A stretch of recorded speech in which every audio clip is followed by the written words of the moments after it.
I will now demonstrate, using Build-A-Bear, an example of the stapler effect. This is a game, a simulation of tetherball.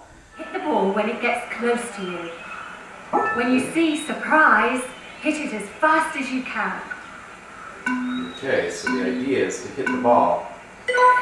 The way to do that is with the whack. And what I've learned with this game is that if I merely spin this randomly, I actually get a higher score. So there's no intelligence to this game. As a matter of fact, I can stand facing the camera like this. I'm not watching. Eyes folded. Stand on one leg.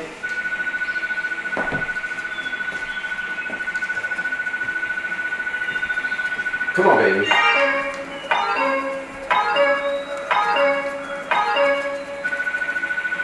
I can go slower, faster, doesn't matter, and still win. And that is how you do the stapler effect.